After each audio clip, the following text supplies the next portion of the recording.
This is the Personal Finance Show.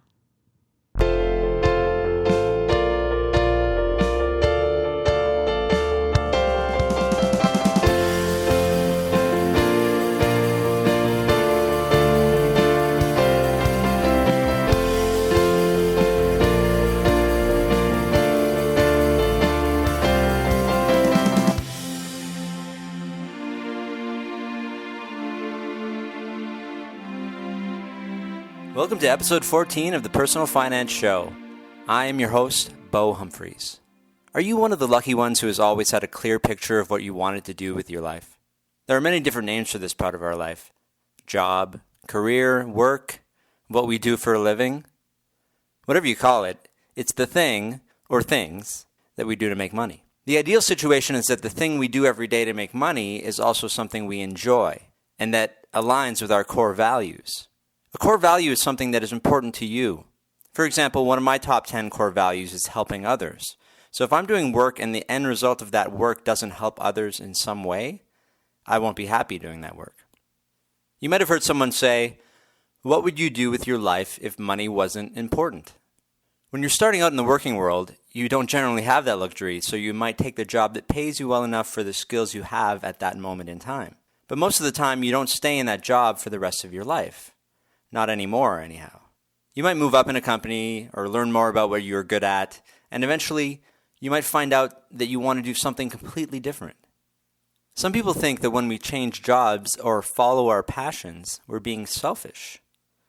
But to quote Esther Perel, it's not vanity, it's sheer survival of the soul. If you're doing something every day and that something doesn't feel quite right, it's very important to listen to that feeling. It doesn't mean that you've been doing the wrong thing for the past 10 years. It just means that over that time, you've learned more about yourself and what it is you truly want. I believe that this is something that can only come from experience. Mike Wickware started out having no idea what he wanted to do with his life, and now he is Chief Marketing Officer of a new company called Planswell. Along the way, Mike had to make hard decisions about what was right for him and really think about what he wanted to do with his life. There will always be people that tell you that you have to stay on a certain path because of safety and security, or the fact that you spent money on a degree and you shouldn't waste it. Most of the time, these people are well-intentioned and they're just looking out for you. They don't want you to get into trouble. But the key thing to remember is that these people aren't the ones living your life. You have to do what's right for you, even if people don't understand. Even if you end up somewhere you could have never predicted. This is Mike's story. I'm glad that we decided to start with laughing, Mike, because laughing is always good, right? Everyone's in a good mood now. Everyone's in a good mood. I grew up reading Reader's Digest. We had about 1,000 copies of Reader's Digest around my house as a young boy, and one of the features was called "Laughter is the Best Medicine." Yes, I think I remember that. It was like a page of jokes, just a little dad. Nowadays they call them dad jokes. Yes. Cutesy little smilers. When I use dad jokes and my wife just rolls her eyes. That's the standard response to a dad joke, right? Well, you just have to explain to her, I got my sense of humor from Reader's Digest in the early 1980s. And thus the dad jokes. Did, when you think about it. So I'm here with Mike Wickware, and we're at Planswell because Mike works for Planswell now, the Chief Marketing Officer. Is that correct? Correct. Just before we get into talking about you, what does a chief marketing officer do exactly? For someone, obviously there's some marketing involved. There is some marketing involved, but one of the things that's interesting about doing this at a company like Planswell, where you're building a technology product, is that it's not just marketing the way you think about it. Advertising, let's say, and branding, making an ad, or a billboard, making sure there's something interesting written on the blog. Like, that's definitely all part of it. Another part of it is actually, well, what does the word marketing even imply? You're bringing something to the market, and that something, in the case of Planswell, is like software and an experience that makes a financial plan. So it's really designing that product as well, and that whole interaction. Such that the market, in our case, the people of Canada, think, yeah, this is something cool that I want to use. And when it's a digital product, you might think marketing is maybe ends at a website, but it really continues well past the website. The website hopefully is the place that you might go to learn about PlansWell and decide that, I'm interested in this. And from there, you flow into using a piece of software and going through an experience. And well, that's all part of it as well. So you're involved in the whole thing. We're using the term marketing as bringing to market. Right. And making something marketable. Right. Which we don't really use it. It's synonymous with advertising lately. Correct. And ultimately, your goal is to satisfy the marketplace. My goal is to find the combination of things, and that includes creative pictures and also the mechanics of financial planning, that at the end of the day, thousands or hopefully millions of Canadians in this marketplace find that it's good for them. So is this a huge burden on your responsibility or privilege? How would you like if everyone in Canada adopts this, you would feel what? Joy. Joy. Because absolute joy. It's basically you. It's a huge validation. Well, I guess this could turn into some type of, is this Freudian or something? It's validation my goal. Of me as a person as much as it is of this idea of a business. Sure.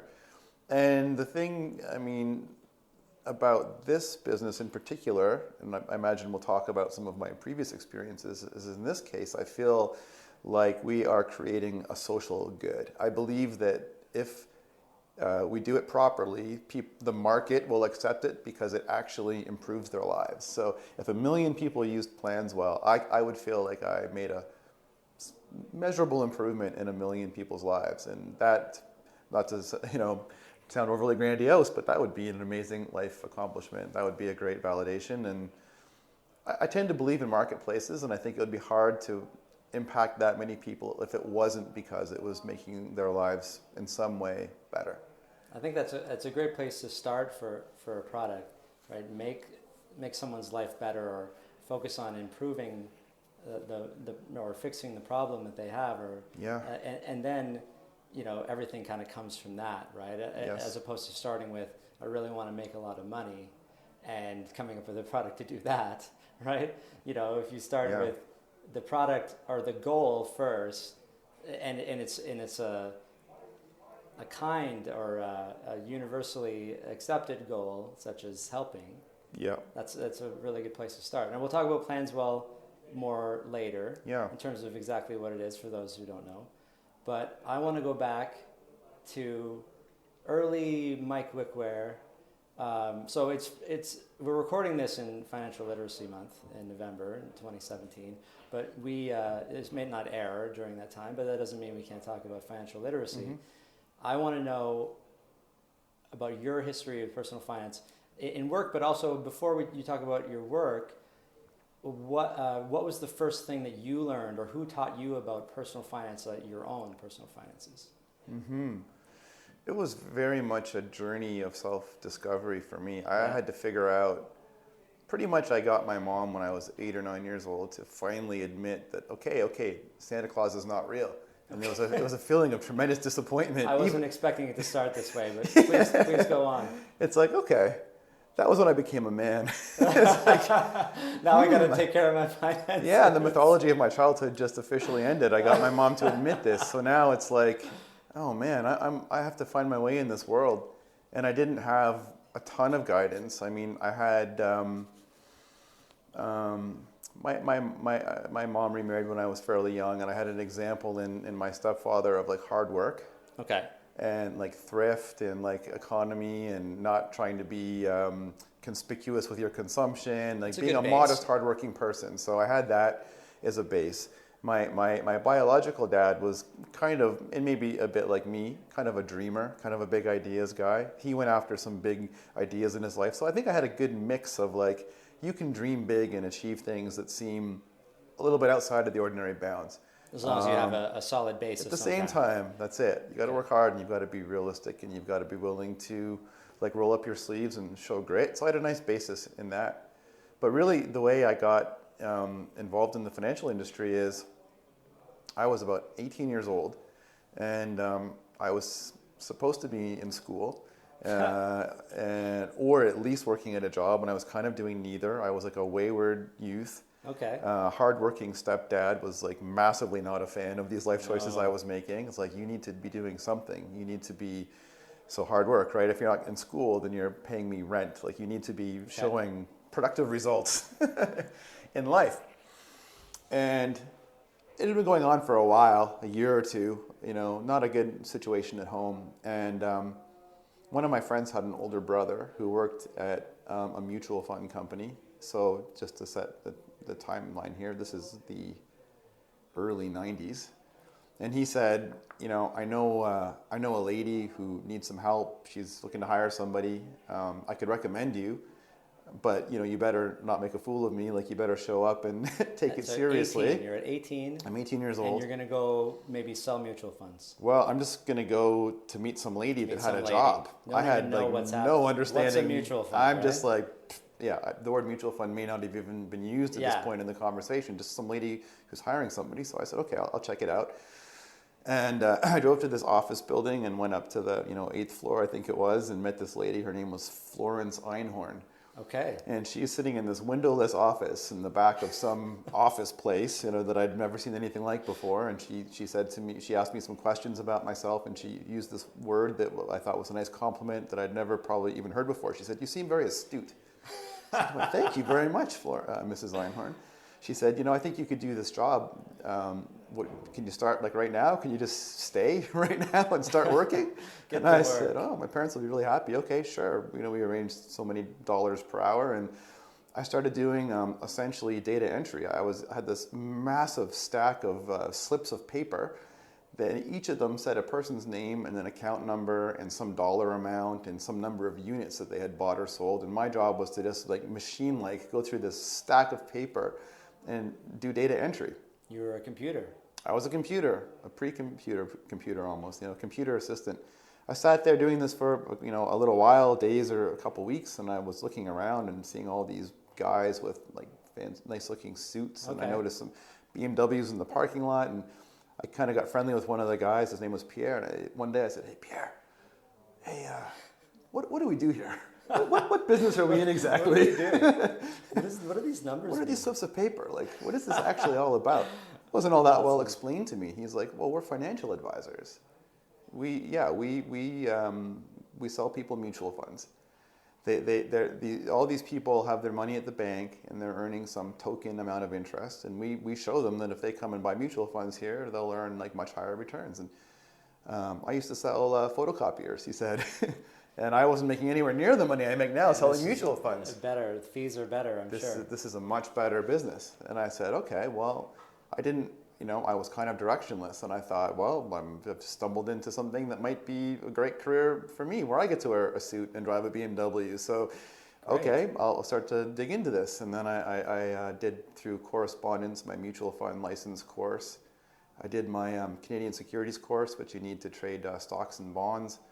I enrolled in the Chartered Financial Planner program.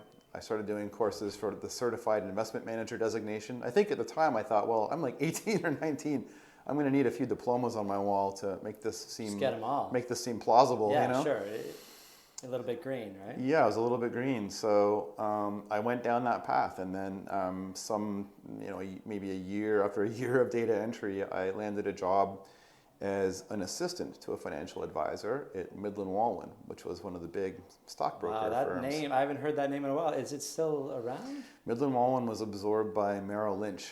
Yes. Was it, was it during a financial crisis of some kind? It was probably pre-financial, early 2000s, I want to say. That. Yeah, wow. Probably around the Enron I'm probably thinking of old commercials on the radio from the 90s. That's possible. Yeah, possibly. Or just seeing a sign as I drove through downtown Ontario. The funny thing is, and this was almost like a foreshadowing of where things would go, is that they had this logo that was a blue circle, and the tagline was "Blue Chip Thinking." Blue Chip Thinking, of Blue course. Chip Thinking. And I thought, ooh, I like that. Yeah, it was good. It was really good. And did Merrill Lynch absorb that logo, that slogan as well? I think they took over Midland Wallen, and the name and Blue Chip Thinking went away. That's still like that. That totally brings back memories for me. Blue Chip Thinking, Blue Chip Thinking, and I wasn't even in the financial industry or anything around that time. So you went to work for Midland Wallman. I did. And how long were you there for?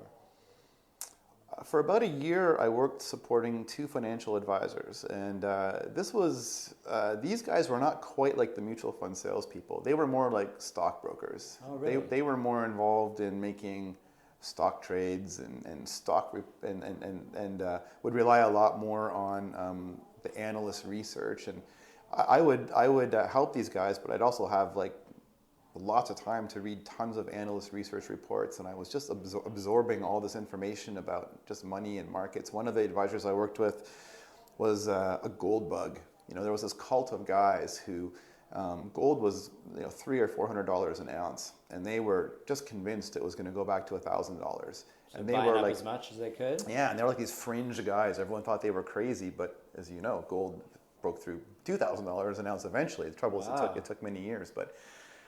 So I just started learning all about this, and I just learning about everything about it. And I think so I had this idea I was going to become like them. I mean, I was on a path to become an advisor myself was the idea. But I remember very well this one day when I thought to myself, there's this whole world of money I knew nothing about. As far as I could tell, no one else in my life knew anything about it. And I was trying to figure out who I was going to be, what kind of man I'd be, what kind of career I'd have. And I thought to myself, like, I don't know if this job exists, but I feel like I'd be good at being a professional explainer. Yeah. I'm like, I like this subject matter, and I get it, and That's I feel like I'm pretty good at explaining it. Well, that's kindred spirits. You're in the ground floor of my current job. Yeah. It took a long time before I figured out a way to really do that, but. So how did you do that? What was the explainer in your mind, or did you make it into reality?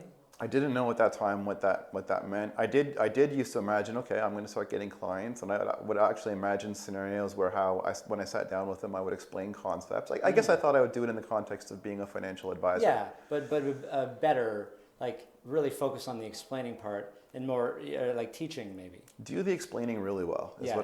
That's what I was into. I feel like Although, it's always needed. It's always needed, yeah. So I did get my chance. I said to these advisors that I worked with said to me one day, we're leaving. We're leaving Midland Wallman. We're going, a group of us, about half a dozen of us. We're going to start our own little scrappy brokerage firm up the street. Would you like to come with us and do this? And I said yes, and so we did. We started this little shop called Alta Securities, and I asked the guys, can I start taking on my own clients? I've done all my studying. I'm now a CIM, a Certified Investment Manager. Okay. I have my licensing and all that kind of stuff. Could I start bringing in some accounts? And I thought I was asking to be given some great privilege, but it's like, no, that's the name of this business. By all means, if you can bring in some accounts, bring in some accounts. This is how we make our living. Yeah. But in some ways, that's kind of what started to dawn on me and kind of started to spoil the career path. I kind of realized increasingly that the most successful financial advisors probably have some gifts when it comes to being good communicators, and they probably do some explaining. For sure they do. I mean, it's part of what they have to do. But really, you're a commissioned salesperson. Mm-hmm. And you better be spending your time doing sales. In fact, the whole name of the game started to become more and more as the industry kind of became more mature and advanced, was to find ways to spend as little time as possible with your clients, because that's not necessarily time that's profitable. Not as little time as possible. You need to maintain relationships, but it's about efficiency. But once the client buys whatever fund or funds that you're selling, it's just a set it and forget it you're kind of done situation. You don't really have to convince them of anything else. Yeah, you're kind of on autopilot. And you maybe at the time got your fees up front, or they were built into a contract of some kind? Mix of both. Yeah. So like maybe deferred sales charges. Well, at that time, that's right. Somebody gives you money and you basically make 5% right away. So I used to always think to myself, I just find a client with $100,000 and I'll have $5,000 in my pocket, and I'll have another maybe 0.5%, so a year forever. Who would pay that to? Who would pay the $5,000, or how would you get it? Well, the funny thing is, I even thought, well, the mutual fund company is who's giving me the money. That's what makes the most sense. Right? But, well, who's giving the mutual fund the money? Yeah. Oh, my clients. Okay. You may have heard this. Somebody used this analogy in a commencement speech, and I just love it because I think it's very applicable to the financial industry circa 1998. Okay, this is me sitting there as an advisor, realizing this is a commission sales job, but I didn't think the fees were exorbitant. And the analogy that this little story maybe you've heard is two young fish are swimming along one morning, and they pass an older fish going the other direction, and the older fish says, "Water's great this morning, eh, boys?" And the two fish keep swimming for, they kind of nod and keep swimming. And then one looks at the other and goes, "What the hell's water?" It's like you're not aware of the very basic context necessarily. You don't know you're in the matrix when you're in it. They're just in it. We didn't know these fees were appropriate or inappropriate. I mean, compared to what? There was nobody talking about it quite yet, I guess. Right. There wasn't the press that there is now, and of course, the internet and all of that, or the prevalence of internet. Yeah, and the very business model itself. I mean, it's like, okay, if I'm going to spend a month grinding it out, trying to find somebody with $100,000 to invest with me, I should get $5,000. Sure, and there's no alternative at the time. There was no alternative.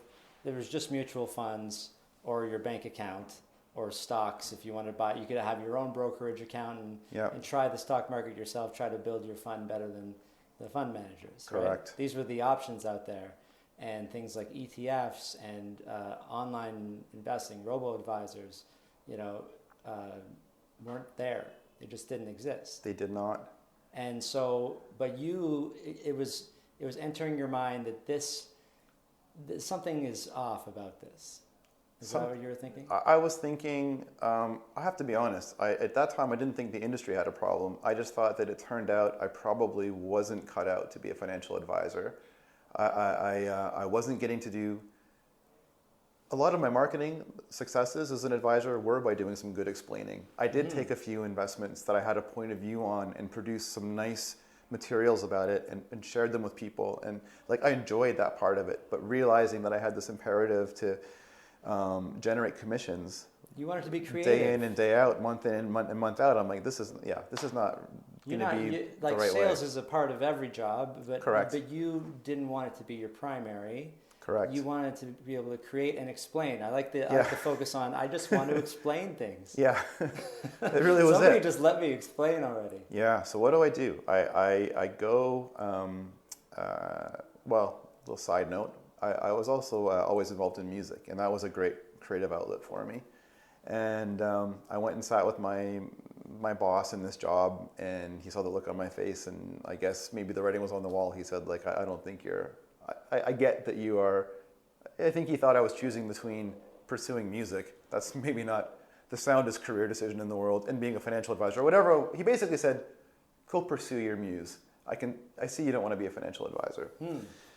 I said, yeah, that's kind of where this conversation was going to go. I made some arrangements for some of the clients that I did have to be helped by someone else, and I left, and So you got out. I got out. Out completely at the time. I did. I actually took a job working in the client service department of a mutual fund company because they'd hire me, and I just needed some way to pay the bills while I regathered. I reconsidered. Okay, what am I going to do? Where's my direction? Where's my direction? So back to being directionless. And I was sitting in my cubicle in this call center between calls, just my couple hundred employees, decent sized company. I'm just flipping through the company directory one afternoon, and I see this name, Carol Kurtz, copywriter. I go, that's interesting. What's a copywriter do? And I'm not sure how I got the answer to that, but somehow I figured out it had to do actually with writing. And I thought, oh, well, what's that even mean? So I called her extension. I said, hey, Carol, this is Michael from the client service department. You don't know who I am, but what do you do? Could we go? What do you do? Could we have lunch and you could tell me what a copywriter is? Okay. She said, oh, sure, yeah, I'd be happy to. So she told me, I explain things all day. You're kidding. That is what you do. I write brochures and websites and speeches and ads and I just communicate all of the things about that people use to explain. Yeah, I was ecstatic. I said, "Oh man, I can't believe this. This is too good to be true. I could do this job, and it would be the perfect job for me." That's awesome. I don't know. You might be the only person who's looked in a directory, saw copywriter, and said, "Yes, I know that I need this. I know that I want this." So that's incredible. So you started doing that? So I went to the marketing department and I said, could I volunteer to do some type of a writing assignment to show you that I'm good at explaining this Sure, stuff? yeah. And they said, yep, sure. We need this brochure about RESPs, Registered Education Savings Plans. We need a pamphlet about this that explains what these things are to people. And I said, I'm on the case. And You have to do all the desktop publishing stuff too? no, and all that? No, they had just people. the writing. They had So people to do that. DTP people? Just the writing, just the Okay, writing. Although you'd okay. work with the designer and think, maybe the chart could be like this, and we could show people that Yeah. the government grants will add this much to the pie chart. So sure, there was some In context, visual yeah. thinking involved as well. And I did it, and they said, "Oh, this is great," And I don't remember exactly how the timing worked, but it just so happened. Luck is a big factor in life, Bose. You probably know. And somebody. There was a maternity leave in the marketing department of one of the other copywriters. There were like 3, and they offered me to fill in, and then that was it. I was, a professional explainer in the financial industry. You finally made it. And Yeah. what about the music? Just to go back to that, what were you doing? Were you performing on the side, or how did the music I come? was actually during the call center period before I became and beyond. I took a little leave actually to go on a little tour Nice. in the U.S. Is this a band that we would know or would have known at the time, or We had a hit. This unknown Aerosmith band? the band was called Heater, Heater? Heater. Okay. In the summer of 2000 or 2001, we were on college radio in Canada a lot, but it was in the Nice. summertime, which is kind of funny because school was kind of out. But I was in college at that time. that's great. Yeah, cool. It was. Oh man, it was fun. We drove around. I remember going to Waterloo and some of the various college radio stations and did little in studio, little acoustic sessions. It would have been funny if I actually maybe saw you at a campus bar or something, and I didn't It's even possible. know. Or I looked and I said, "Heater, what's Yeah, this? what's right? this? What's this?" I mean, music's always. I've always, even without a band, been writing and recording music at home. It's just a, long-term tick of mine. But creativity, right? I mean, there's parts of it. I never thought of myself as a writer, or because I was a musician first or a piano player. Right. But then I figured out how to play and sing at the same time. Like I can sing and play the piano together. These things just change. You can't just stop at one. You got to explore the other. I can tell you I can't draw. That's the one thing that I can't do. But turns out I can write. That's I can neat. write when it's something that you are passionate about it. Yes. And because you could have been an explainer for other things, but you decided to stay with mutual funds just because that's the knowledge base that you had, or was there other reasons or financial stuff? That's a really good question. This is like a like water type scenario for me because I have wondered before. Yeah. Like, why has my life been anchored around money, personal finance stuff? Yeah, could it have been like you just got into farming and now you're writing about carrots instead? Like, it's possible. Like, had I not met Florence Einhorn on that day, I might know absolutely nothing about any of this right now. It is a little fascinating. And I don't know what would have happened in that scenario. I really don't. Because personally, I always liked money. I was always fascinated by money and numbers, right? So it was just inevitable that I would get into something to do with that. Not always explaining, but just problem solving was always my thing. So I kind of knew where I was. I didn't know exactly where, but I knew. And I think in your situation, you were kind of directionless. And I mean, you could have got to that mutual fund company at the beginning and said, data entry, this is terrible. I'm going to get on a bus and go to Vancouver. Yeah. Or whatever. You could have easily done that, but you stuck with it for some reason. So there must be some attraction to the numbers. Yeah. Well, I mean, yeah, I do like, how can I describe what it is I like about it? I'm not too sure. I mean, well, we know you like the explaining. Yeah. There's little eureka moments in it. Sure. It's really cool when you, like, if you're looking at stock research reports, it's really cool when you learn about a company that has a product or a business model or a method that you've never heard of before. That's really clever. Someone else who's bringing something to the market that obviously is filling a need and making people happy, and you learn about the world. Like, you learn about the world through it. Or discovery.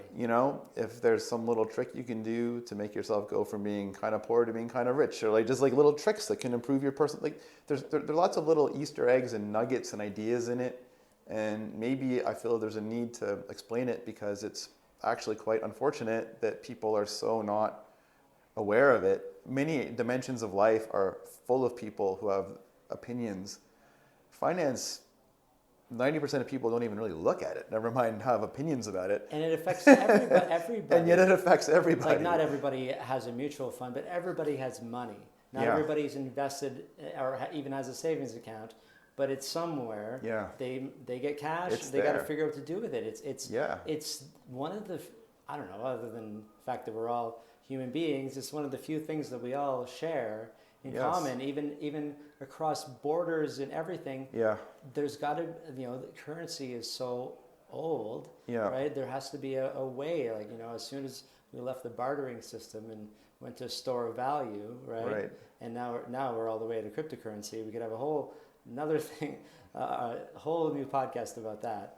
But it's like this thing that's so common, but it's so complicated at the same time, right? How to make my money grow, how to make sure that it's safe, how to make sure that my future is safe.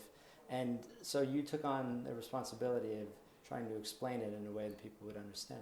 That's correct. I think one of the things, like if I think about a formative kind of moment, in those early days, one of the most common ways to sell people on the merits of mutual funds would be to show them what happens if they save $200 a month starting when they're 25 and earn some rate of return. Sure. And you look at the power of compound returns and realize that you can save up a lot of money.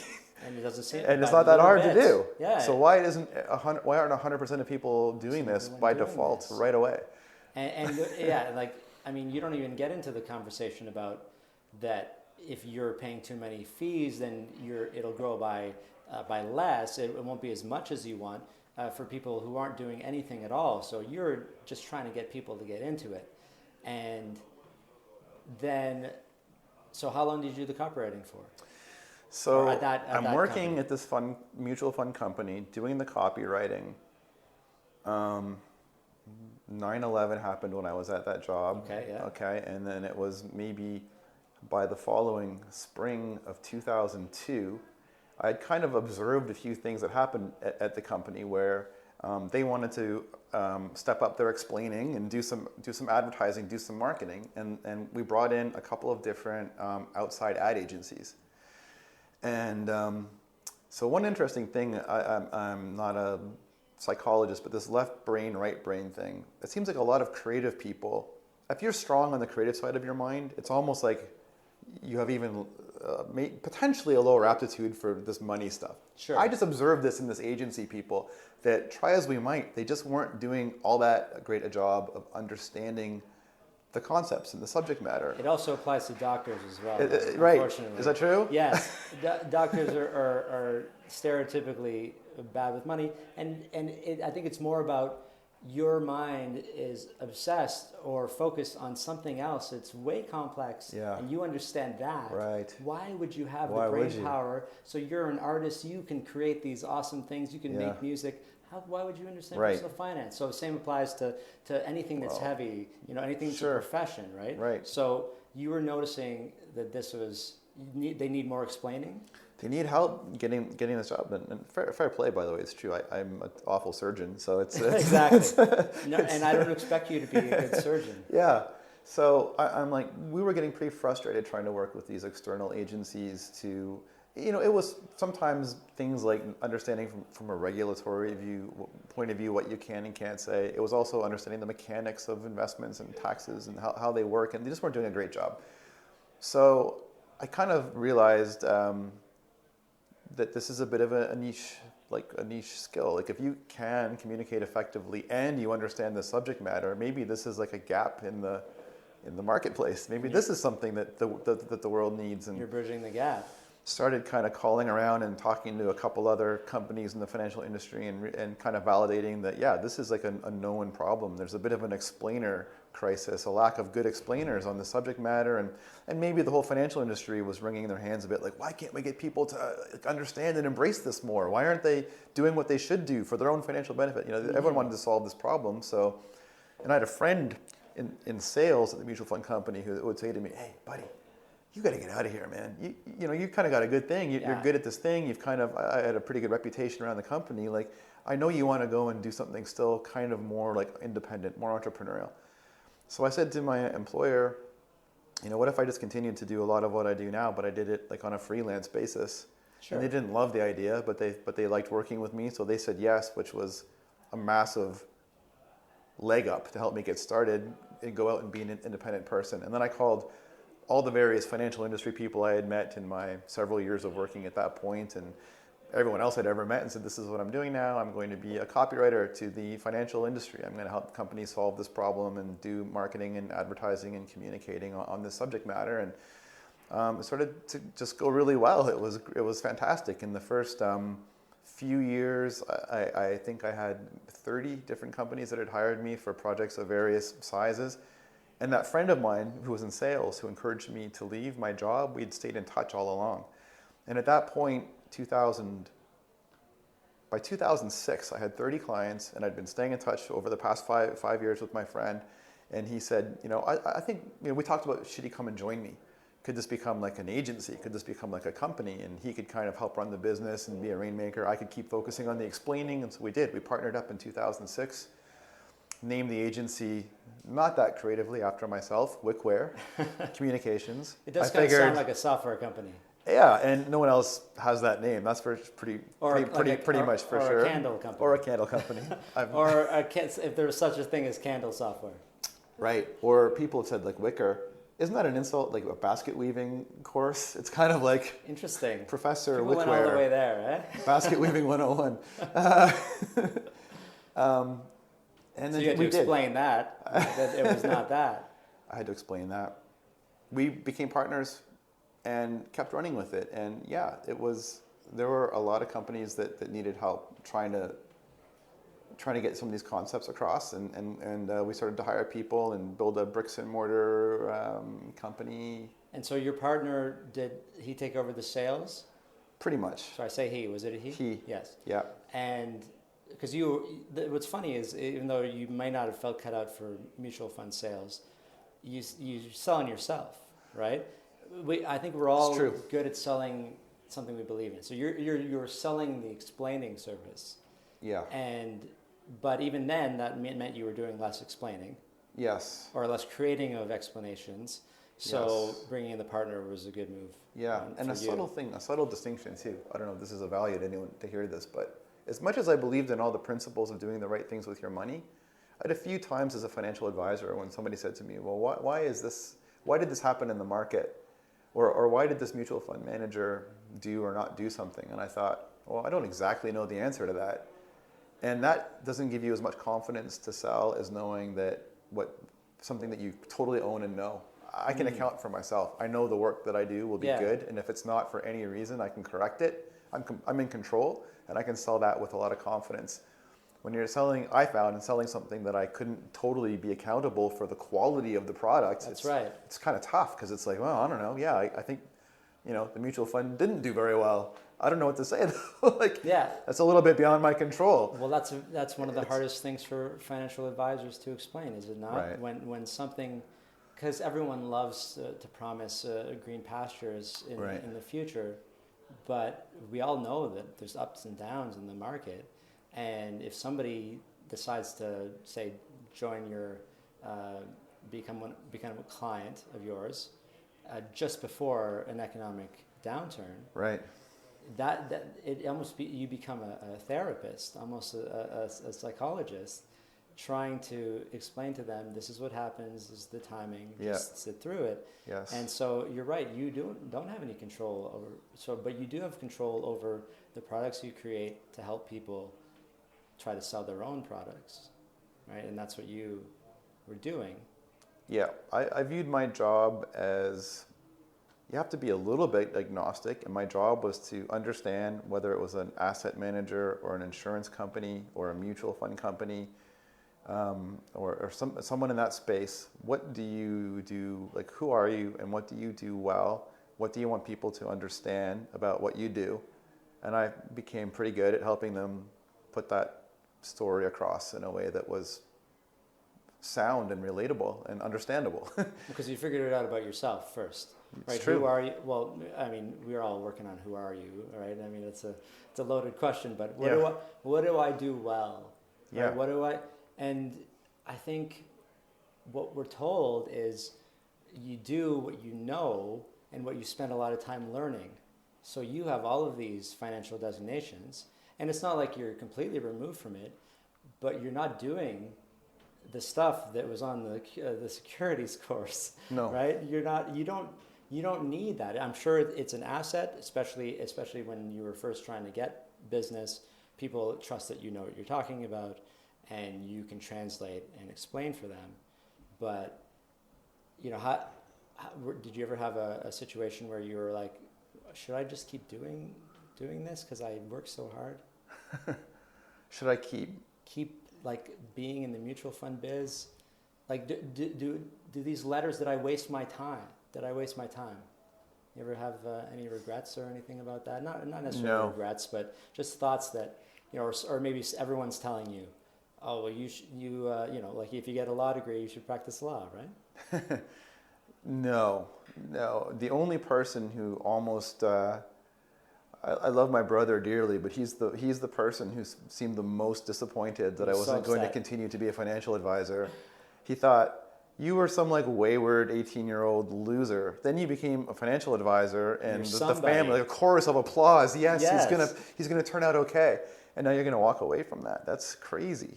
And why do we crave or part of us need this approval, right? When you know deep down that you wanted to do something else. You wanted to. Yeah, I knew what I wanted to be on the day that I realized I just want to explain things. And I think you're right when you kind of hinted at it earlier. It might have been something other than money. It could have been. I think that's the core thing that. Yeah. Like I'm a little bit of a skeptic on the whole 10,000 hours, anybody can master anything camp. It's true. I think talent is a bit, or not even talent, but just your natural disposition, your natural strengths are really important to try to figure out what they are and then figure out where you can best apply them, because you'll be more successful probably than trying to do something you're actually not that great at, and you'll probably enjoy it more. Even in music, actually. I love writing songs and I love recording songs. I make home recordings. That's the thing I really, really love. Going out and performing live, I actually didn't love that much. And that's going to be a hindrance if you're trying to become a rock star. That's right. But you recognize, the band Steely Dan, they were a big fan of just making the music, and they barely wanted to tour. Actually, when they went out, they wouldn't pay enough to their crew. They refused to pay more than they felt that they should, and no one would go on tour with them. By design. So they kind of set it up to fail, because they really only cared about making these songs because they had them in their head. They just needed to get them out. And when somebody would come in and play for them, say a professional saxophone player, they would tell them exactly how to play the part that is in their head. And when they would try to deviate from it, they would say, no, it's this way. Is that right? And even someone who might be like an excellent performer or improviser. And so sometimes you just know what it is that you want to do, right? And so you're doing the music, the creating, and so even if no one ever hears this music, which I'm guessing maybe there's a song or two which nobody's heard, or perhaps just family. Though there are many that have never been heard, sure. Yeah, but that's not what it is about. It's not about that for you, right? No. What about other creative parts of you? Were you doing anything else during the Wickware time? Is that your creative outlet? Were you able to? Yeah, music was always the thing. And then this is funny because when you're a writer and you it comes up from time to time. Oh, do you think you'll write a book, or what about a screenplay? And I've kind of taken a stab at a screenplay a couple times. Really? And I found that it's extremely difficult. I've actually found that, let's say at this point, I could probably say the type of writing I do, I have certainly some talent for. Screenplays, not nearly so much. No, I guess it's a really specific tough thing. Eh? It's a different beast. It's a different thing. So music comes naturally. Trying to write a screenplay apparently doesn't, even though I thought maybe it would. Well, but you did write a book for Planswell, correct? Well, Or collaborate? yeah, I did write a book for Planswell. I mean, it's not a book in a novel sense, but it's an introduction to some principles of financial planning. That was a lot of fun. I kind of, now that I know more about the explaining, origins of the explainer, it kind of, does it feel like a culmination of your like, now I get to do a big sort of explaining project and, you know, and I get all the freedom. I have all the creative freedom to do Yeah, it. well, Planswell is definitely a place where overall it feels like a culmination of like a life's work to date for sure. I'm jumping ahead. Yeah, So yeah. you Let's back up a just step. say, how did you get to Planswell? We're nearly there. Yeah. So you're at Wickware still. Yeah, it's the holiday, like the Christmas break of 2015. No, let's just back up a tiny bit. Let's say during the year, I think 2015 was when a couple interesting things happened. So we had, you know, maybe a dozen employees at Wickware at the agency, and so a couple things that stick out in my mind. One is that Vanguard, the ETF company, very, very low cost ETFs, was coming to Canada. And actually, we started doing work for them around 2011. So it had been some time, but ETFs and this whole conversation around investment fees had been building momentum for a while, for a couple years. And I started to really realize that this is not just an option that's out there. This is quite possibly going to be the next major like paradigm shift in investing towards low cost. You're realizing this by the companies coming to you to market. We're helping to launch them, and we're helping to introduce them. Well, you might have been doing some reading on your own, of course, but it's I like that your perspective is how many people are trying to sell products, and oh look, they're all ETF companies now, or the big one is coming to Canada. So you were helping them getting to Canada, like making materials for them. Yes, and Vanguard impressed me immensely. Like I went to go see their campus. They have a 15,000 person campus in the U.S. And just their whole culture and philosophy. Many people may not know they operate as essentially like a non-profit. Really? The unit holders of Vanguard's ETFs in the U.S. actually own the business. Oh. So part of the reason they're able to be so low cost is they don't only just strip out these big, huge commissions to financial planners, they even strip out a lot of their own potential waste and profit margin that traditional models of investing would have. Like their goal is to lower their prices. They measure success by if they're still able to operate their business at even lower cost than they were last year. That really sounds un-American. It's very un-American. Yeah, I mean this sounds rare in the ETF business. I mean, I know it's all supposed to be low cost, but I don't. Maybe this is the first that I've heard of it, but it's a very underappreciated point. Yeah. And they toil, like I'm going to get these numbers completely wrong, but let's just say they're at a few, I'm losing the numbers, a couple trillion in assets. Let's just say it took their first 20 or 30 years for anyone to even notice who they are.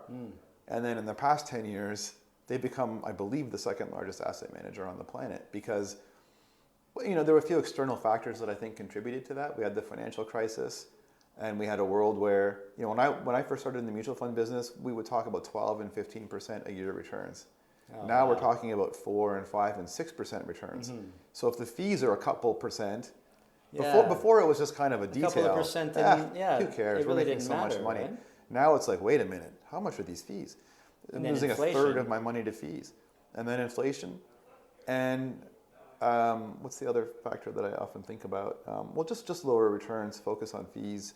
The whole conversation in the world started to change, and I became a big believer that Vanguard and things like Vanguard were going to be the future. And I would also harken back to this experience I had in my very beginning days as like a child, stockbroker in the 90s when this grizzled old, always half drunk stockbroker, he said to me, all this money's going into mutual funds right now, son, but one day in your career, you're going to see another trend this big, another $1 trillion trend, and you should spot what it is, and that's going to be your big opportunity. Really? Yeah, and I thought to myself, What a foreshadowing. This is it. I'm there. This is it. From over maybe a 20-year period, people moved $1 trillion in Canada from their bank account or a GIC into mutual funds. And right now that $1 trillion is every day slowly moving to other vehicles, mostly ETFs that are much lower in cost. I'm like, this is going to be the thing. This is going to happen. I knew that. And then I had this one meeting with a client in 2015. It was an insurance company, and they wanted us to assist with launching some segregated funds, basically mutual funds, if any listeners aren't familiar, that have an insurance guarantee wrapped around that says that if the market goes well, it'll just behave like a normal mutual fund. But if you were to pass away or if the market were to crash, this insurance will guarantee that at least some percentage of your money is safe. Okay. Sometimes 50% or 75%. So I'm looking at this product, and they're briefing us on it and talking about how we're going to market it. And I noticed like their most expensive fund had a fee over 4%. Oh, wow. It's hard to even earn 4% a year. No, and I mean, anybody listening today, I feel like everybody knows 4% is high. It's outrageous. For any fund. Yeah. Right? 3% is really outrageous in the context of our economic times. So I'm like, okay. It's hard for me knowing that low-cost alternatives exist. It's hard for me knowing how incredibly important it is to not give all your returns away to fees, to sit here with a clear conscience and contemplate helping somebody market a product that has just really not reasonable at all fees. I can't explain this. I can't explain this. Thank you, Bo. This cannot be explained. I get, and we're at an impasse. Explaining is so important to you. Yeah. And I'm realizing it's more than just explaining. It's explaining something that you believe is a good product, which of course would bring you forward to the next step. So you had this epiphany, sort of. Yeah, it's the Christmas break of 2015, and I'm thinking I'm at a crossroads, maybe like I was when I was sitting in client services, between being, it's another one of these turning points, and I'm like just devouring all this online content about startups. It's like these low-cost investments are great. I feel like they could be put on the internet. I feel like I could explain everything the customer really needs to know. I don't really see a great need for there to be a financial advisor to explain this stuff. One of the big reveals of the financial industry is that we make things sound way more complicated than they are. It's pretty dang straightforward to pick 3 or 5 decent ETFs, very broadly available, plain vanilla, nothing exotic, and just start investing in it and get a better result than most or all other alternatives. It's pretty... And that's the key, right? Is that if it was just these are passive and they're not actively managed and low management expense ratios and fees, but they performed poorly, then nobody would buy them. It turns out that the actively managed funds that have the high fees don't necessarily do any better.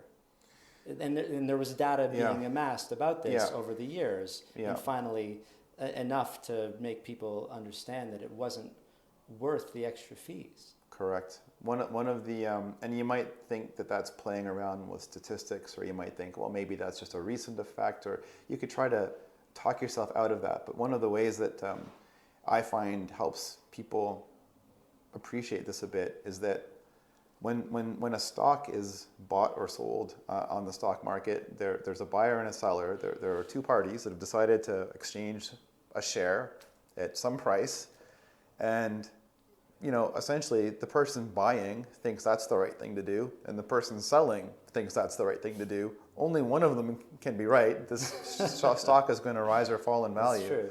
So all these Bay Street firms, Wall Street firms, multi-billion-dollar pensions, corporations, they employ the best Ivy League data scientists, mathematicians. They build algorithms. They have legions of analysts, all dedicated to being the right guy on that transaction. All be the right guy.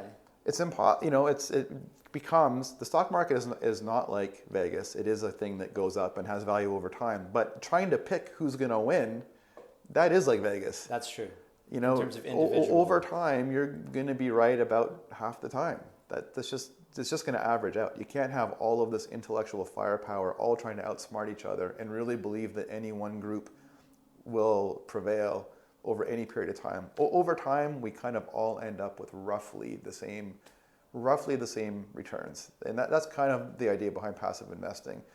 You could try to outsmart everyone and only pick the winning stocks, but you'll be wrong roughly half the time. So you might as well just buy one of everything and just go along for the ride. And that's very, very, very cheap to do. You don't need any scientists or algorithms. You don't need much to do that.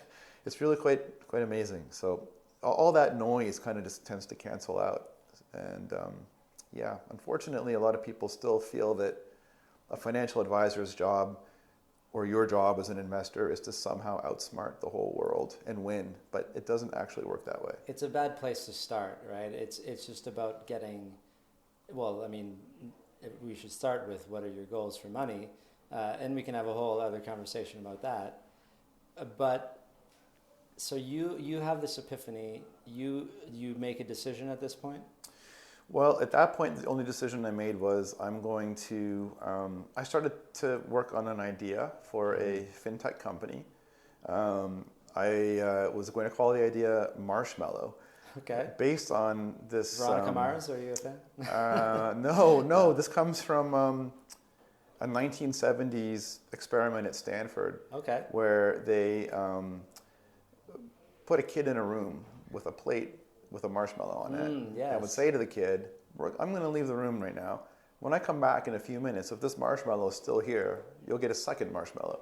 Perfect. And it was a test about delayed gratification. Yes. And it was interesting to see how kids fared at resisting the first marshmallow. And how did they, typically? Well, it's mixed. It's eh? mixed, yeah. And but some of them eat the marshmallow. Some of them eat the marshmallow. And the research shows, though, that the kids... Whatever you do in that experiment when you're like 8 years old was quite predictive of how you were going to treat the rest of your life, as it turns out. Somewhat. At 8 years old?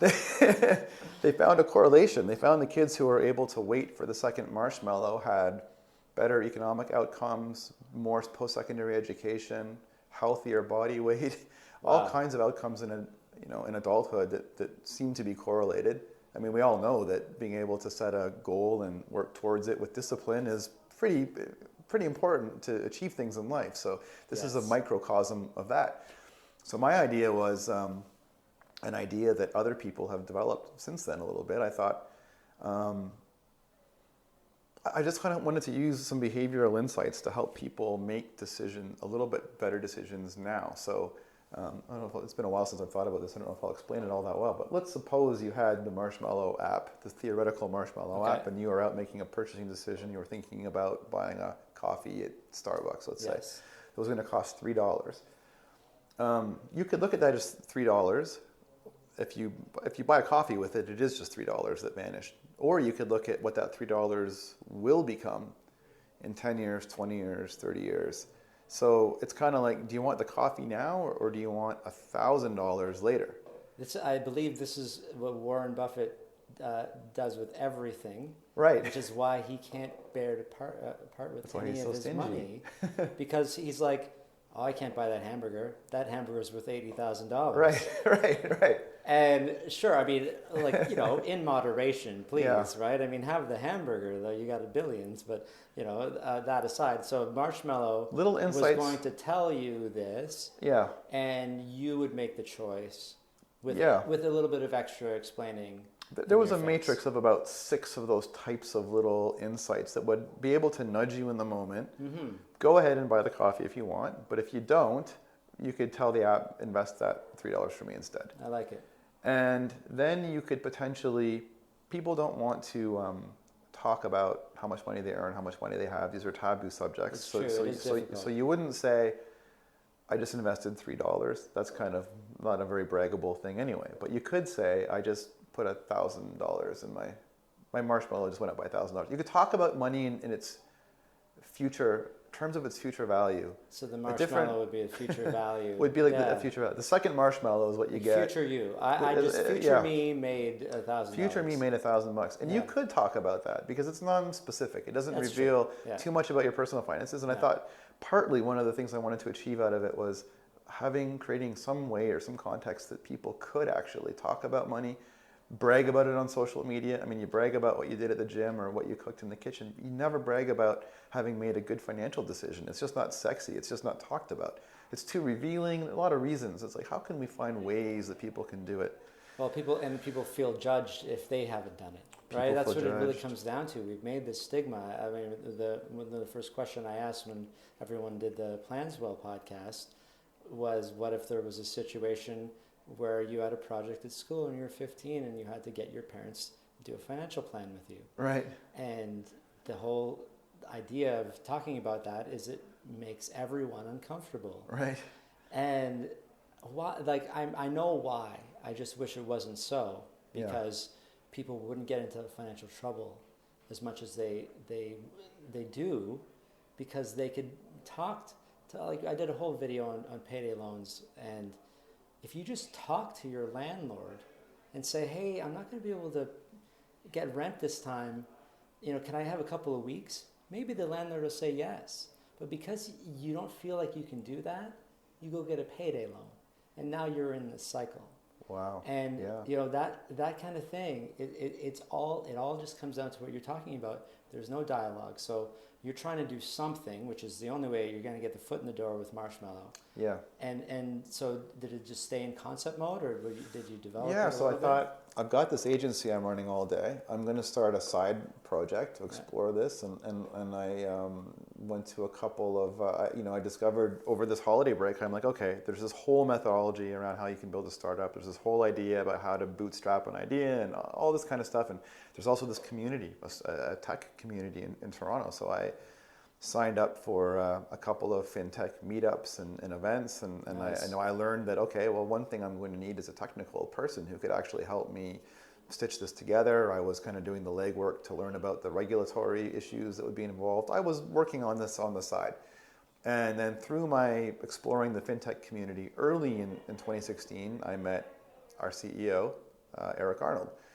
And we were, very aligned on had similar missions in mind, had similar interests. He was working as a financial advisor, and we had, we were in a very similar place. And he had a different idea, though, which involved financial planning. And it didn't take too long for me to realize that, Marshmallow is a neat idea, and using little nudges and behavioral type of cues to get people to do good things with their money is a great goal. It could be a feature, though, on an even bigger idea, which is create financial plans for people. And that wasn't that was kind of outside your wheelhouse, right? Financial planning wasn't necessarily part of what you would have been doing with selling investments and even promoting investments. Did the plans come in there at all? Yeah, no, good point. Not strictly speaking. I mean, I did work with one of my clients was a financial, I don't know if I should, give them some promotion here, but TE Wealth is this great financial planning type firm in Toronto. So I had exposure to people who did planning, but most of our work involved investments and insurance. Here at Planswell, we talk about borrowing as well, and that's an area where I hadn't had a whole lot of exposure, mortgages and borrowing. But it's all connected. It's all part of helping people understand. Yes. And as you guys like to talk about, you can't really understand one thing without understanding the other. You can't say, I have all of this money to invest, but you don't have any insurance. Right. And then so you lose your job, or you get critically ill, say. Yeah. You don't have the insurance, and then your investment money kind of disappears, doesn't it? Correct. And a lot of people don't realize this, and I didn't necessarily realize how interconnected it all was too, right? And the banks don't help, because they'll say, oh, great, you have lots of debt. Hey, please open an RSP account with us, right? Instead of paying it off. And that's counter to the logic that we all seem to know, but we trust. And I wasn't fully aware of this, but a lot of people in the financial industry don't have a fiduciary responsibility. No. They don't have to do what is in your best interest, just what is suitable. Correct. And I don't know. This has only become very clear to me recently, and I don't like it. It's not good. No. I don't like it at all. Yeah. People will tell you to do absolutely the wrong thing all day long, the way things are currently constituted. And we can go back to my story for a moment. I'm trying to sell enough mutual funds every month that my 5% commission becomes a living wage. Yeah. And the guy across the street is trying to sell enough insurance policies that month so his commissions add up to a living wage. And the bank is trying to sell enough mortgages every month so that her bonuses add up to a living. Like everyone's incented. The way financial services are generally distributed are that commissioned salespeople who work for various little silos or represent various little products are out there trying to say, give me all your money. No, give me all your money. The linchpin, the thing that makes this all work, and it was a huge light bulb for me as well, is the plan is first. What is objectively the right thing to do? How much money do I need to save? How much insurance do I need to make sure that if something goes off the rails, I have a safety net? And how do I pay as little as possible for my debt? And these three things have to all talk to each other and come to a balance, come to an optimal compromise between these three things. And then, so it's not about trying to sell products, it's about trying to make a plan. And then you can just implement the plan. And then that shouldn't be driven by sales commissions. That should be driven by what's the mathematically correct thing to do. So you guys, you and Eric Arnold, and then did you find other people before you started developing? So Eric had a couple of guys that he had already been talking to about the idea. So Scott Wetton, one of our co-founders, he's the COO here, was part of that group. There are a couple of other guys who work here today who were part of these early meetings. What we started to do is every Friday, or part of the day, Friday afternoons, Wednesday afternoons, we take half a day at least a week, and we'd get together in my agency and just plan this out and debate everything from financial planning methodology, and how a plan should work, and to this how is all a side project for everyone. This is all a side project for everyone. You're all doing your day jobs. And, how would the math work? How would the technology work? How would the regulatory framework work? How would we let people know we exist? How would we tell people about us?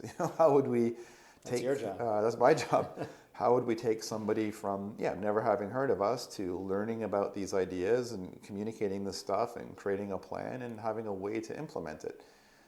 And there's every type of resistance imaginable, because it goes very much against the grain of the way the entire industry is structured to support commissioned salespeople, not to support what we're doing. That's so right. we've had to find ways to hack things to allow us to put the consumer first. So we spent months on that before we had any investment capital to actually start making a company. It was just ideas for a year, pretty well. So this is machine learning. This is artificial intelligence, right? Yes and no. It's actually like a rules-based system. Okay. It's not AI, strictly speaking. There's a component to the software, and this was one of the most difficult things to achieve.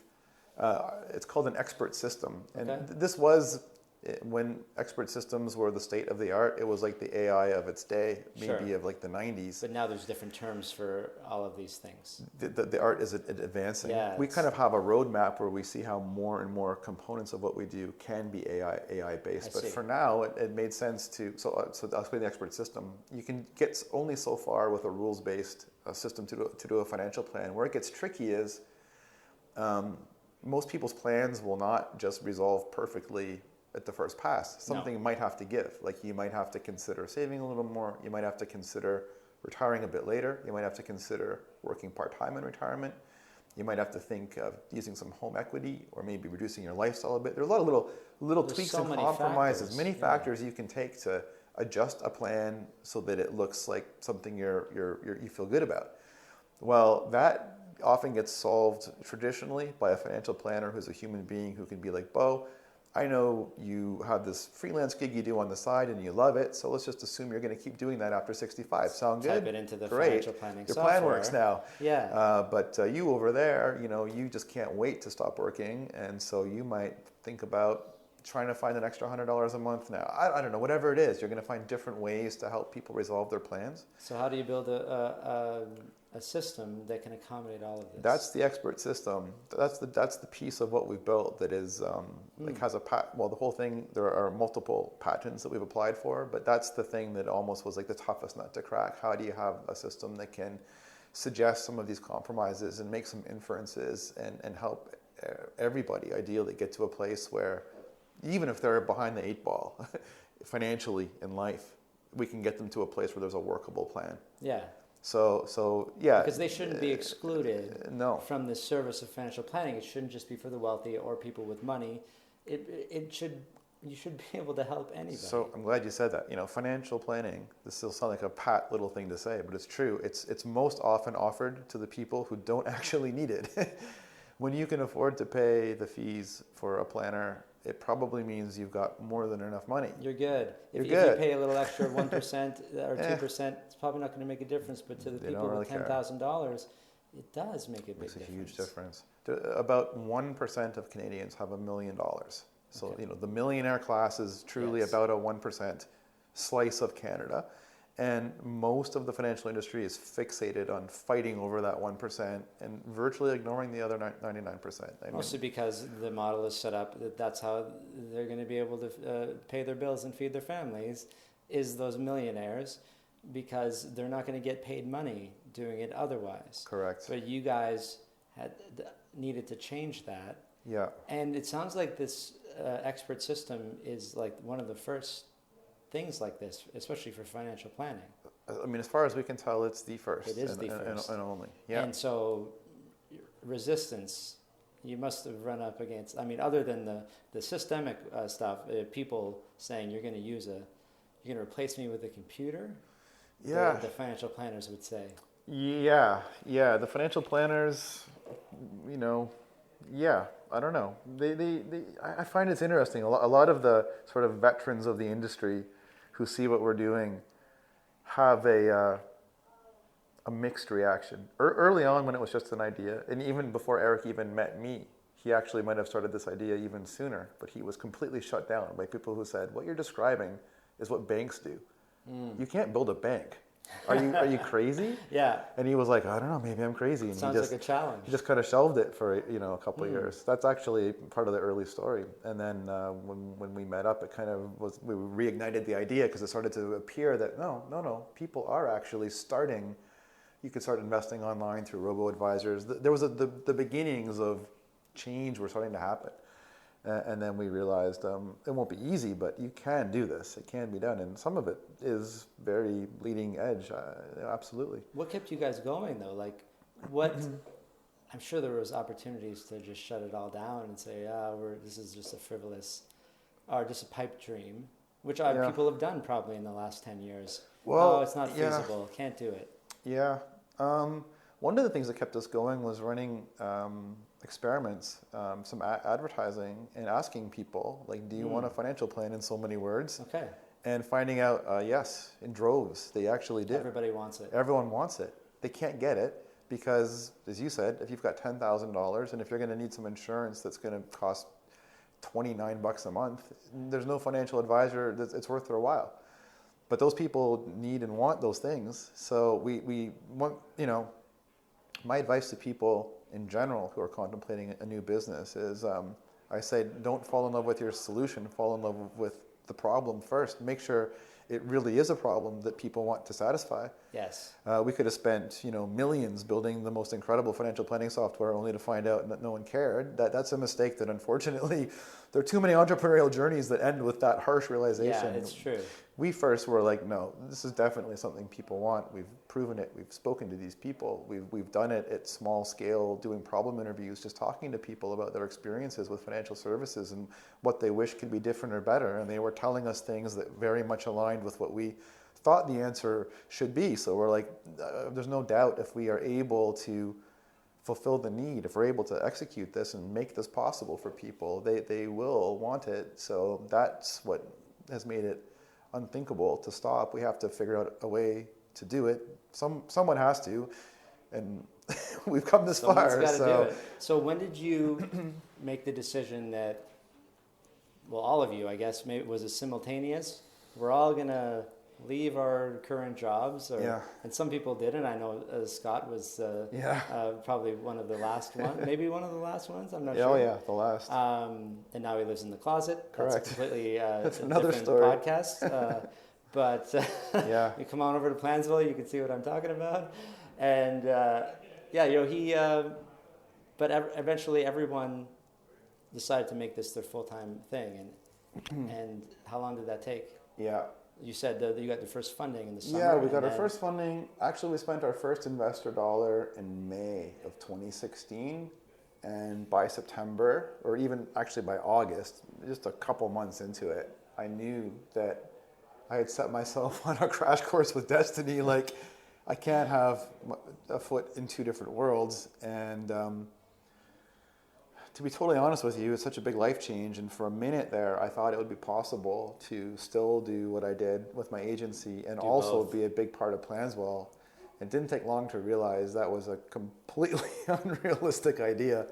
Was it a values thing or a time thing mostly? Both. Yeah. Both. It's like, okay. Or you would have to turn away some clients that didn't align with what you were going have to turn away clients. You just cannot possibly be trying to disrupt an industry that you're also helping to prop up at the same time. Like, it's one or the other. You like, it's a shit or get off the pot scenario. True. They were in conflict, weren't they? So there was an ethical or like a values-based conflict, and there was just the harsh realities of time and bandwidth. And there was just the overwhelming passion I had for this idea that I wanted it to be all-consuming.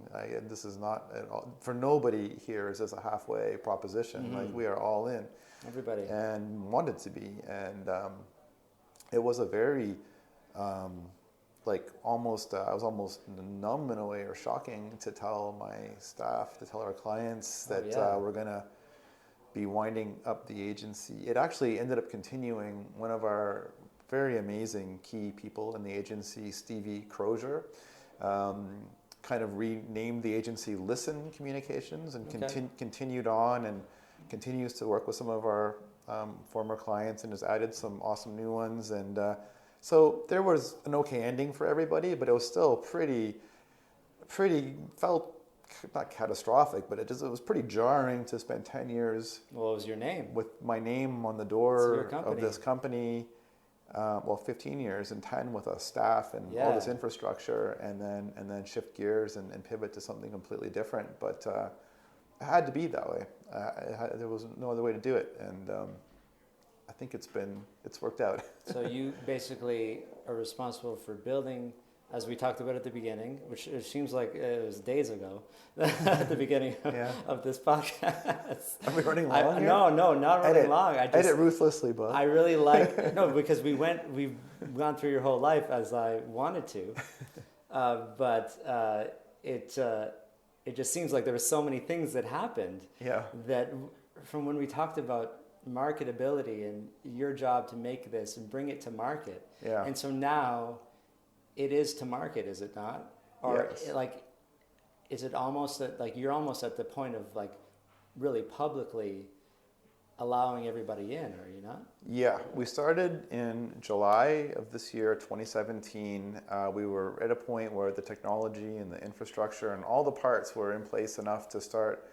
We've been kind of bringing clients on here and there throughout 2017. In July, we were in a position to really, like, every single day, there are people coming to Planswell. We've made 10,000 plans for Canadians at this point. That's awesome. Give or take, a little more than that, I think. And and we've just been getting better and better at executing what we do. I mean, the plans we make are fabulous.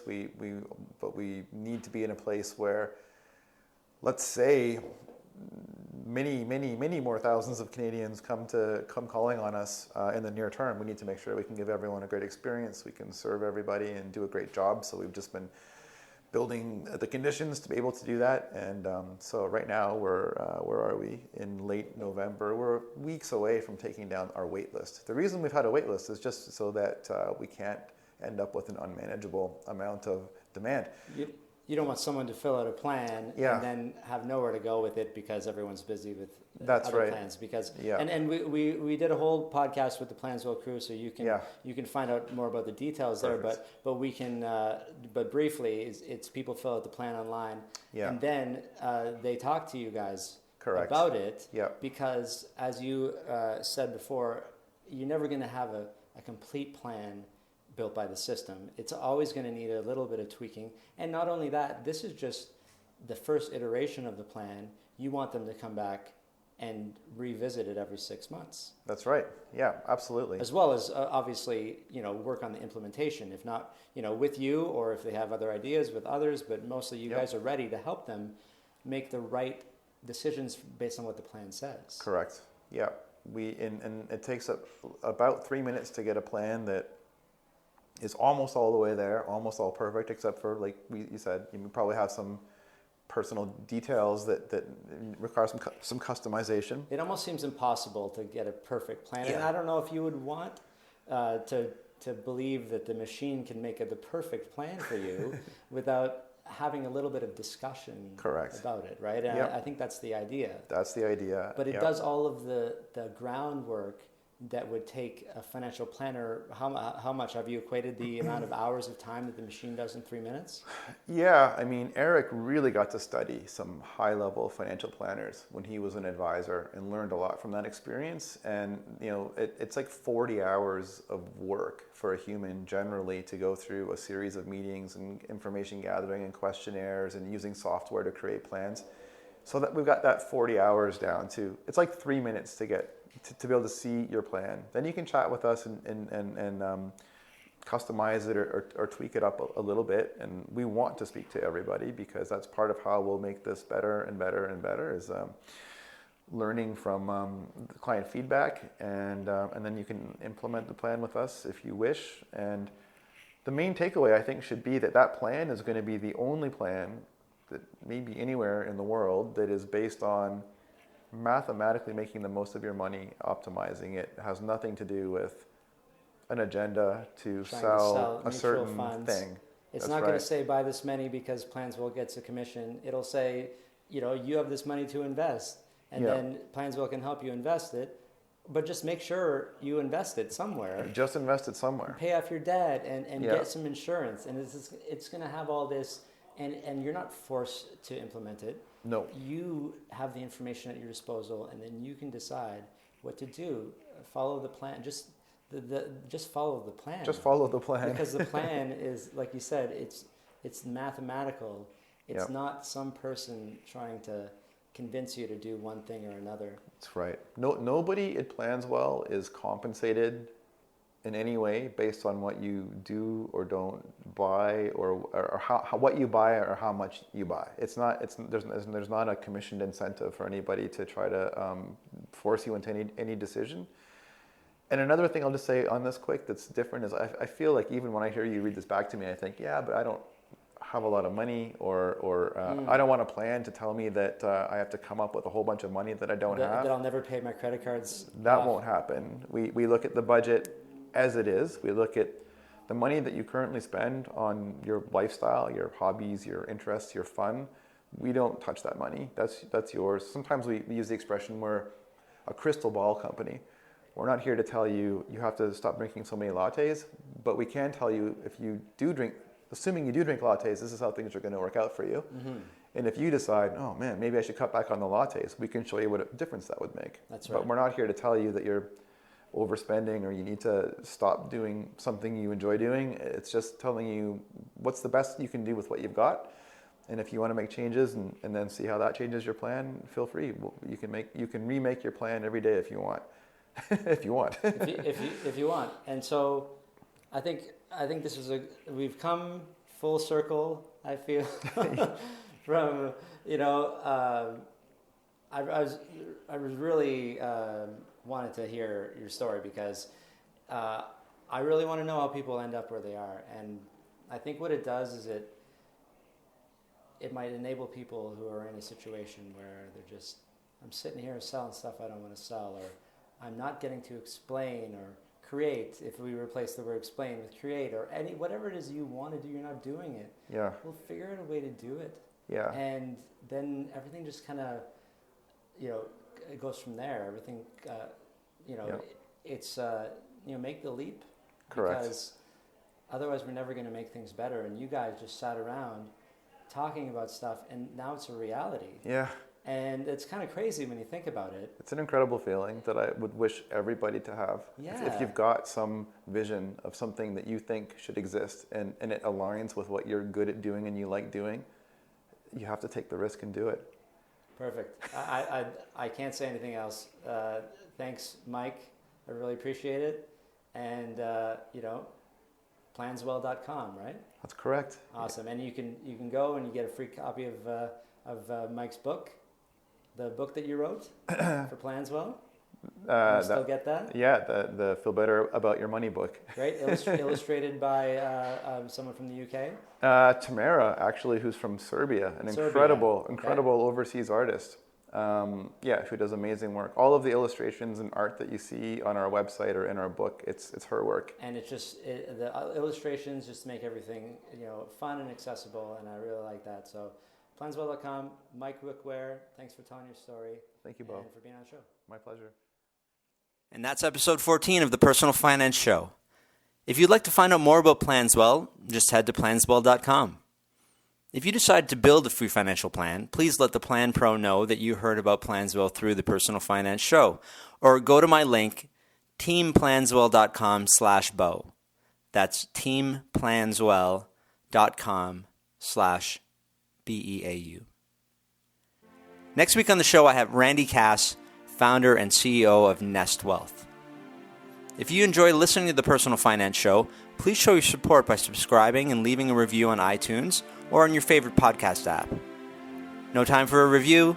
Just leave me a star rating. It takes 2 seconds on iTunes. InvestWisely.ca is where you can find all of the show notes and links and, of course, all of my blog posts. And I'd love to hear from you, so please feel free to send me an email at bo@investwisely.ca.